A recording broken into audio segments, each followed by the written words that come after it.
നമ്മളിൽ ആർക്കാണ് നമ്മുടെ മുറിവുകൾ മറ്റുള്ളവർ കാണണമെന്ന് ആഗ്രഹിക്കുന്നത്? എന്നോ ആരോ പറഞ്ഞു പോയ ഒരു വാക്ക് ഇന്നും മുറിവായി തേങ്ങലായി നമ്മുടെ ഉള്ളിലുണ്ട്. ആ വാക്കോ അതിന് സമാനമായ ഒന്നോ കേൾക്കുമ്പോൾ ഇന്നും നെഞ്ചിലൊരു നീറ്റലുണ്ടെങ്കിൽ അതിൻ്റെ അർത്ഥം ആഴമുള്ള ഒരു മുറിവ് ആ വാക്ക് സമ്മാനിച്ചിട്ടുണ്ട്.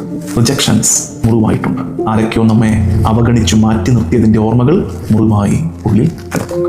എന്നെ ആർക്കും വേണ്ട എന്ന തോന്നലുണ്ടാക്കിയ ഒരു മുറിവിൻ്റെ ആഴം ചെറുതല്ല. ഒന്ന് കരഞ്ഞിരുന്നെങ്കിൽ മാറിപ്പോകുമായിരുന്ന മുറിവ് കരയാതെ ഞാൻ ശക്തനാണ്, എനിക്ക് ബലമുണ്ടെന്ന് തെളിയിക്കാൻ പാടുപെട്ട് മുറിവിൻ്റെ ആഴമേറ്റുന്നവർ.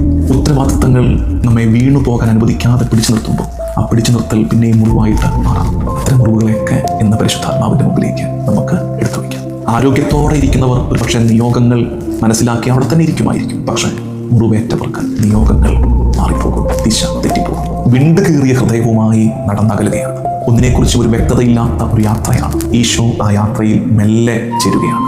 മുറിവേറ്റവരുടെ യാത്രയിൽ അവരോട് ഒപ്പം നടക്കുകയാണ്. ഒരുപക്ഷെ പള്ളിയിലിരുന്ന് പ്രാർത്ഥിക്കാനാകാത്ത വിധം മുറിവേറ്റവർ, ഒരല്പസമയം പ്രാർത്ഥനയ്ക്കായി മാറ്റിവെക്കാനാവതില്ലാത്ത വിധം മുറിവേറ്റ് നിരാശയിൽ അവ്യക്തതയുടെ പെരുമഴയിൽ ജീവിതം വെല്ലാണ്ടായി പോകുന്നവർ, അവരോർക്കേണ്ടത് സാരമില്ല. നീ പോകുന്ന വഴിയെ നിന്റെ കൂടെ നടന്ന് കർത്താവ് നിന്റെ മുറിവുകളെ ഉണക്കും, നിന്റെ ഹൃദയത്തെ ജ്വലിപ്പിക്കും. Holy spirit enters your life. പരിശുദ്ധാത്മാവ് നിന്റെ ജീവിതത്തിലേക്ക് പ്രവേശിച്ച് നിന്റെ മുറിവുണക്കുന്നത് വലിയ ബഹളങ്ങളിലൂടെ ആകണമെന്നില്ല. അത് ജെന്റിൽ അക്കമ്പനിമെന്റാണ്. മുറിവുണക്കുക എന്നാൽ മറക്കുക എന്നല്ല. ഇന്ന് പലരും മുറിവേറ്റവരെ ആശ്വസിപ്പിക്കുന്നത് ഒട്ട സാരമില്ല, അത് ഓർക്കണ്ട എന്നാണ്. നമുക്ക് ആശ്വസിപ്പിക്കാനാണ് ഓർക്കണ്ട.